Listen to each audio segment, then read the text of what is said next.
Assalamualaikum warahmatullahi wabarakatuh. Kami dari kelompok 5 kelas Islam dan Iptek B akan membahas tentang materi fikih difabel. Nama saya Nika Nur Faiza, NIM 109. Perkenalkan, nama saya Fikri Fernanda Agila dengan akhiran NIM 107. Perkenalkan, nama saya Zahra Suzyata dengan NIM akhir 108. Perkenalkan, nama saya Rifki Atorik dengan akhiran NIM 106. Nama saya Adelia Dinsa, NIM akhir 110.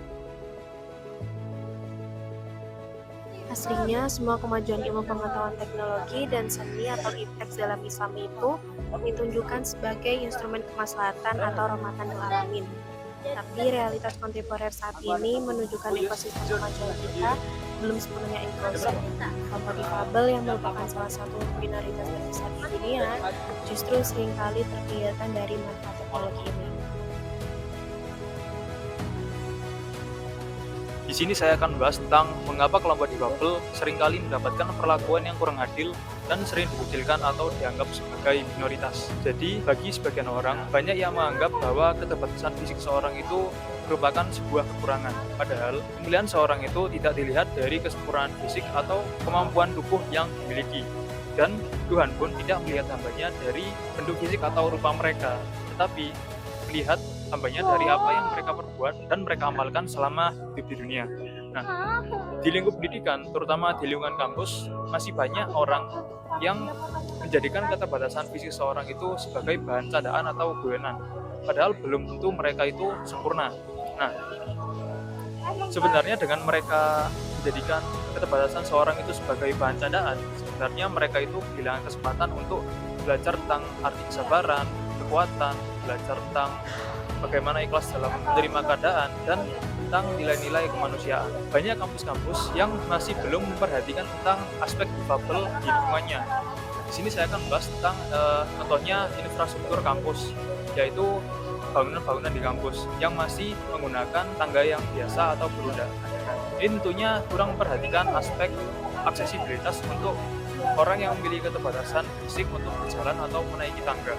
Oleh karena itu, pentingnya untuk menerapkan aspek difabel dalam kehidupan sehari-hari. Sebenarnya dengan kita menerapkan aspek difabel dalam kehidupan sehari-hari itu, kita tidak hanya membantu mereka yang memiliki keterbatasan fisik saja, tetapi sebenarnya kita juga sedang menciptakan lingkungan yang sehat.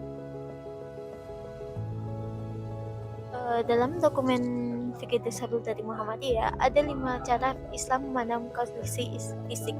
Yang pertama, fisik difabel atau sakit itu bukan kutukan, dia itu murni kondisi alami dari Allah atau disebut sunnatullah, bukan hukuman dari Tuhan. Yang kedua, perbedaan itu normal, setara bukan keberagaman fisik itu berbeda hal yang lumrah dan biasa banget, jadi semua orang itu pasti memiliki perbedaannya masing-masing. Terus yang ketiga, ada sesuai kemampuan. Dalam Al-Quran ada disebutkan di surat Al-Baqarah ayat 286, yaitu Allah gak akan memberikan beban ibadah atau ujian di luar batas kemampuan hambanya sendiri. Terus yang keempat, fisik itu bukan tolak ukur bagi kita. Nah, di sini di hadis riwayat Ahmad disebutkan bahwa di mata Allah itu kita dianggap setara. Jadi yang membuat value kita beda itu ada di hati kita, di amal hati kita, takwa kita, dan amal ibadah kita. Jadi nggak berpengaruh dalam bentuk fisik. Dan yang terakhir, ibadah itu fleksibel. Ada keringanan atau dispensasi bagi orang yang difabel atau memiliki kondisi sakit untuk beribadah dengan tenang atau biar dia itu melindungi kesehatan tubuhnya. Jadi Allah itu sudah memberikan keringanan gitu. Jadi di hadapan Allah kita itu semua dianggap setara. Yang membedakan kita dengan yang lainnya itu hanya kualitas takwa kita dan amalan hati kita. Jadi value takwa kita. Majelis Tarjih dan Tajdid Muhammadiyah merumuskannya secara rapi ke dalam 3 tingkatan fikih difabel. Yang pertama, nilai dasar berakar dari nilai kasih sayang, keadilan, dan maslahah. Yang kedua, prinsip umum diturunkan menjadi prinsip kemuliaan manusia, hubungan kesetaraan, pemenuhan kebutuhan hidup, serta kerjasama solidaritas.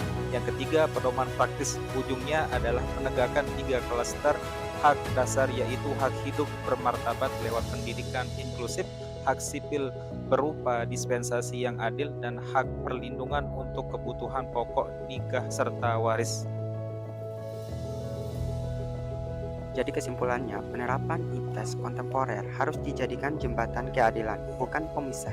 Tugas kita sekarang, terutama yang bergerak di bidang IT, adalah untuk memastikan setiap inovasi teknologi, aplikasi, atau sistem informasi yang kita kembangkan punya fitur aksesibilitas yang ramah difabel. Kita juga bisa mengelola filantropi Islam secara modern untuk menyubsidi teknologi adaptif bagi mereka. Dulu, Khalifah Umar bin Khattab memfasilitasi rumah dekat masjid untuk tunanetra. Hari ini, Masjidil Haram sukses jadi tempat ibadah dengan teknologi paling ramah, disabilitas. Kalau mereka bisa, kita di era digital ini harus lebih bisa, lebih baik lagi demi mewujudkan peradaban yang inklusif. Sekian dari presentasi dari kelompok 5. Bila ada salah kami mohon maaf. Billahi sabilil haq wastabil khairat wa jazakillahu khairan katsiran. Wassalamualaikum warahmatullahi wabarakatuh.